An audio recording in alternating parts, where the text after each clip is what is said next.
$373 a day, no employees, no equipment, no showing up to job sites. I know how that sounds, but hear me out, because there's a specific type of service business where that's not a fantasy. It's just how the model works. And the reason most people never find it is because it looks too simple to take seriously on the surface. Most people researching service businesses end up in the same place. They find options that require them to be the one doing the work. And the second they stop working, the money stops too. And so they either burn out, get stuck, or they just never start at all. So this business breaks out completely. You're not doing the work, you're running the operation. And once the system is set up, it runs whether you're at your desk or not. Today, I'm going to show you exactly what it is, how the $373 a day number actually works, and the step-by-step path to building it. But first, let me show you why almost every other service business is designed to keep you stuck. And just a quick disclaimer, the results vary. What I'm about to show you today is a real model with real people using it, and it takes actual effort to set up. It's not magic, it's not passive income, it's not easy, but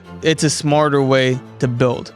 Okay, here's a trap most people fall into. They want to start a service business, something with real demand and something people are already paying for, which is the smart and right thing to do. So they start looking at options like lawn care, pressure washing, handyman work, but every single one of them has the same problem buried inside the model. You are the product. The business only runs because you show up. You basically have a job and you're physically there, which means that the only way that you can make more money is to work more hours, which is basically impossible if you have a 9-to-5 job, and also caps you at what you can make because you only have so many hours in the day. So most people either burn out staying small or they plateau trying to grow it, and neither one of those is a business. It's just a job with extra steps and no actual guarantee of income. So instead of that, but there's a reason why everyone has the same 24 hours in the day, but some people get stuck making $50,000 a year, and other people can make hundreds of thousands a year or even millions. And that is something called leverage. The actual labor is not the valuable part.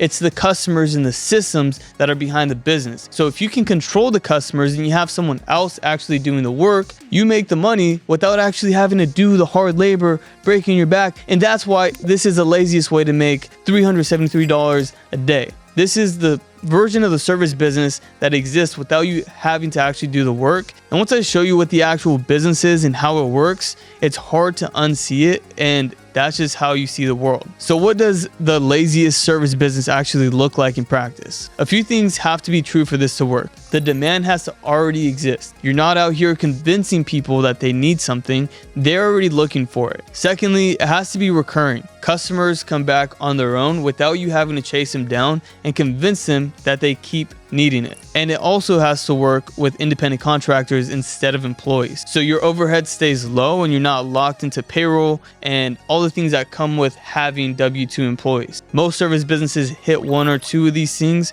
but not all three. But there's one that checks every single box, and I'll tell you what it is in a second. But I want you to understand why the structure matters first, because most people hear the name and immediately dismiss it. They think it's too simple, it's unglamorous, it's not the kind of thing worth building a real business around. But that's exactly why people like you who take it serious are making the real money. See, the ego filter does the competitor research for them. Nobody wants to compete with them, and it's called a remote cleaning business. And before you click off, this is not what you think it is. You are not the cleaner. You're not buying a van or hiring employees or showing up to scrub anything yourself. To tell you the truth, I've never cleaned a toilet, but I've made hundreds of thousands of dollars with this remote cleaning model. See, the version that most people picture when they hear cleaning business is a traditional model. That's the one that creates a second job, not a business. The remote version is completely different. And honestly, it's the laziest legitimate business structure that I have ever seen. You start a local cleaning company, but instead of doing the work yourself, you build a system around independent cleaners. These are people who already clean professionally and they just want more consistent jobs. So you handle the marketing, the bookings, the customer communication, and the scheduling, and they get to just show up and do what they do best and get the job done. You basically get to keep a 50 to 60% margin on the job, and the whole thing runs from a laptop. Now here's why cleaning beats every other service business that fits this structure, and why it's the laziest version of the model specifically. Because recurring revenue. For example, if you were to do something like roofing, people only need that done like once every 10 years. But a cleaning customer books every week or every other week, sometimes once a month. And as long as the service is good, they're going to keep booking indefinitely. And on average, people usually stay 1 to 2 years, netting you thousands of dollars for that one customer. So when I say it's the laziest business, it's because you're not having to constantly hunt for new customers. You get to build a base of customers that compounds on its own, and the margin basically works without you having to do anything yourself. A standard home cleaning is about $350 per clean. And so you're basically paying the cleaner half of that. And so your spread on every job, on every booking, is going to be around $150, $175. Stack 2 or 3 of those jobs a day, and you're at $373 a day. That's roughly $2,600 a week or $10,000 a month from a business that you're not physically having to operate. And because it's recurring, that number doesn't reset to zero every month. It only compounds and grows over time. Now, let me stop here for a second because I want to be straight with you. When I describe this to people for the first time, most of them nod along and they don't do anything with it. And they think that sounds good, but they don't actually believe it works. So before we go any further, let me show you that it does. So I know 2 guys, they're 2 friends, and they both are named Nate. They work together at a furniture store selling furniture, but they wanted to start a business together. And so they pulled some money together. They started their remote cleaning business, and in the first couple months, they were able to get it to $10K a month. After that, they were kind of cruising for a bit, but then they decided, hey, we want to take this to the next level. And so after about 5 or 6 months being at that 10K mark, they decided, hey, we're going to spend some more money on ads. We're going to put a little bit more time into the business. And when I say more time collectively, they're probably doing about 15 to 20 hours a week. By doing this, they were able to start compounding even more and more, and to the point where today, now they're doing $60,000 a month in the remote cleaning business in Wisconsin. Out of all the places that you could have a business in Wisconsin. So this is a prime example of how 2 friends who are still working their 9 to 5 at the furniture store could build a business like this because they're not actually doing the work themselves. They're just able to get customers and connect them with the right cleaners in Wisconsin. So if you're listening to this right now and you're thinking, well, Sergio, I don't know anything about cleaning. You don't need to. You don't actually clean anything yourself. Nate didn't know anything about cleaning. I personally didn't know anything about cleaning when I started this either. So then the next question you might have is, what if a cleaner does a bad job? Well, I'll be honest, it happens. It's inevitable. But just like any other business, you handle it. You send someone back to fix it. You make sure everything is good with the customer, and you give the best customer experience you can when things do mess up. It is not the end of the world. Now, at this point, you're probably thinking, man, this sounds really good. There's probably a lot of people doing it. The truth is, it is extremely hard for the cleaning industry to be saturated because this industry is worth over $40 billion and no single company owns even 1% of that. With this model, you're not competing nationally. You're just competing in your city against local operators, which don't really understand marketing and real systems. And so you put all that together, it's a freaking formula for success. But look, I want to be real with you. Even though this is the laziest business, I will say one of the harder parts is finding good cleaners. But that's why you're able to make the big bucks when you make this work. Because if there's 100 cleaners, maybe 80 of them are bad. And that's what most people end up having to deal with. Cleaners that are unreliable, not consistent, they don't pick up the phone. But when you reach out to those 100 cleaners and you find the 20 really good cleaners in your city, now you're able to pair them with customers, and you get to offer your customers the best possible experience because you took the time to find the good cleaners. There are plenty of platforms full of experienced cleaners who just want more consistent work and they don't know how to do the marketing and get the work themselves. And so you're basically offering them free jobs where they get to show up, like I said, and do what they're actually good at doing, cleaning the home and making sure customers are happy. Okay, so let's talk about the step-by-step. What you have to do to actually get this thing off the ground. 1, pick your city. It doesn't have to be where you live, but we do recommend that because you know people there and it's just like the most familiar place you probably know. And so as long as you don't live in the middle of nowhere and you have a population of at least 50,000 people, I promise you can make it work, even in the smaller cities. Then you're gonna get your internet presence set up. So 1 simple website, Google business profile, and a business phone number that's going to be able to separate your business line from your personal line. By doing that, you can keep it clean and professional, so when someone calls your business line, you know to answer it a certain way.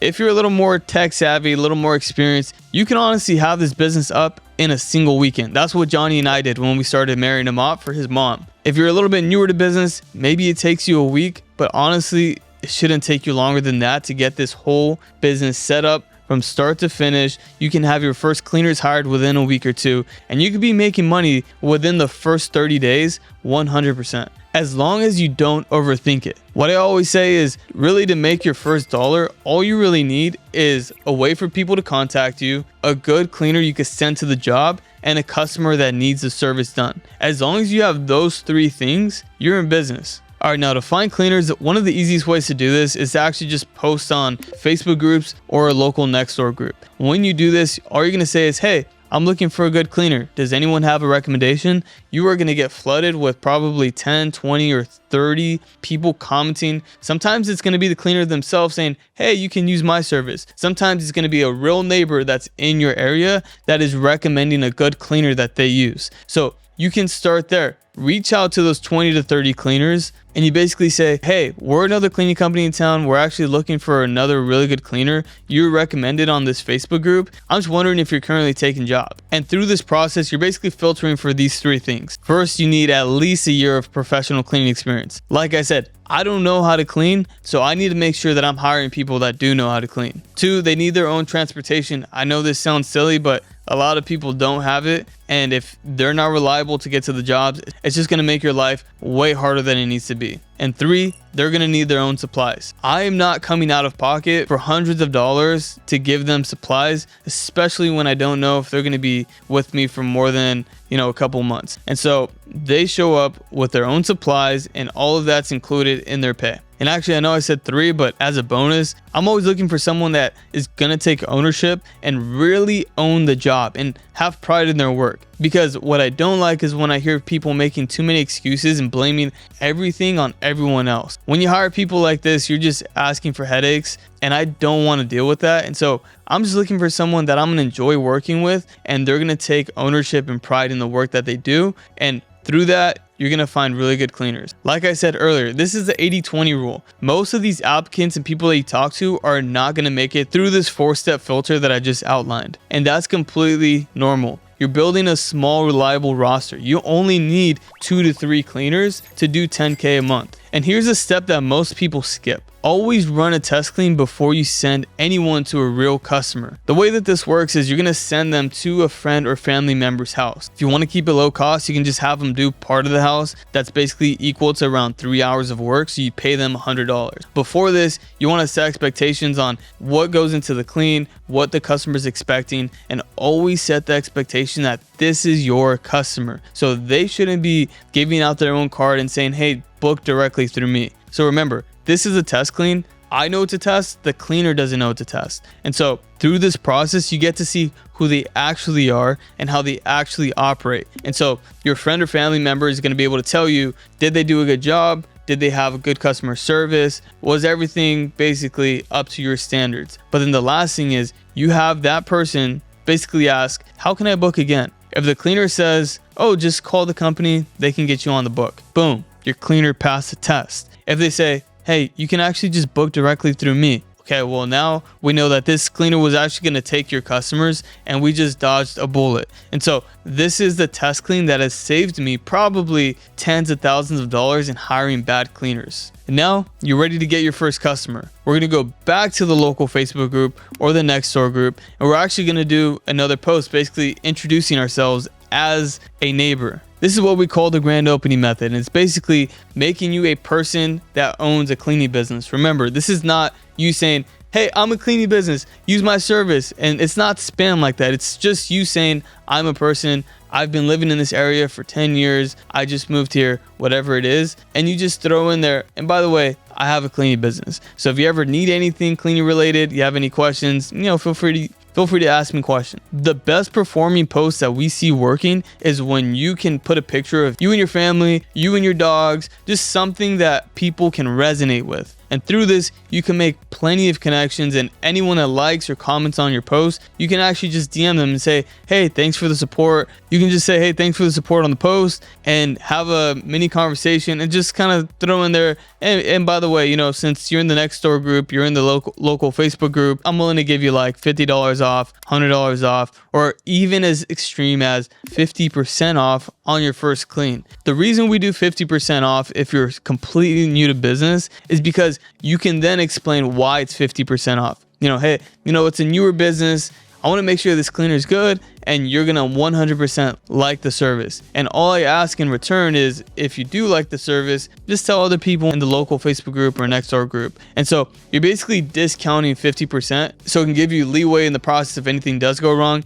And on top of that, you can get testimonials and 5-star reviews out of this person afterwards. Now, the last thing is converting this person to a recurring clean. After every job, you're going to call the customer and you're going to make sure that it went well. Now, if they are happy and the service went well, you're just going to tell them, hey, you know, normally people do every other week or once a month after getting their first clean. So would you be interested in something like this? Now, it's super important that you call them right after the clean was done, like within 5 to 10 minutes, because when your house was just cleaned, it feels amazing. And so they are currently experiencing all the good emotions that come with having a completely new reset home. And so when you ask them like, oh, do you want this done every week, every other week? They're going to be like, yeah, I do. And so that's why it's so natural to have a recurring clean, because, hey, I don't want to keep doing this myself. I'd rather just have you come and do it for me. And like I said earlier, when a one-time customer converts to recurring,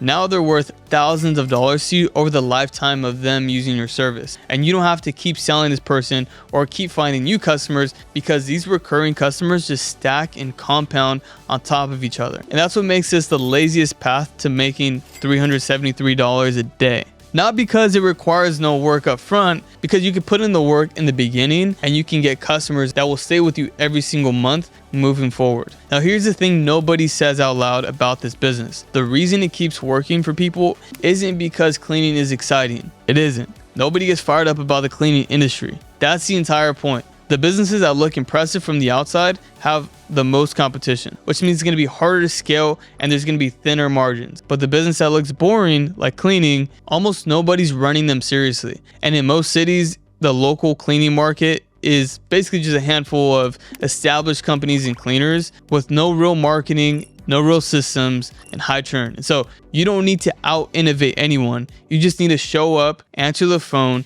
and be professional. And through that, you can build a remote cleaning business that makes $10K a month. It's not complicated or flashy, and you don't need to be a genius to do it. If this is something that you're interested in building, we actually put together a 10K 90-day launch kit where you can see even more case studies of people that are making this business model work to make 10K a month, and plug in your information, where you live, how much money you're going to put into the business, and how many hours you can put into the business. And from that information, we can actually tell you how much you're able to make with this model. And then after that, you can plug in some numbers into the cash flow planner and really map out over the next 12 months what this business can look like for you in profit. And lastly, I'm not going to leave you there stranded, not knowing what to do. A 30-day checklist where you can follow step by step everything that you need to do to get the business off the ground. So if you want the 10K 90-day launch kit, hit the link in the description. And if you got any value from this video, we're always making videos on boring businesses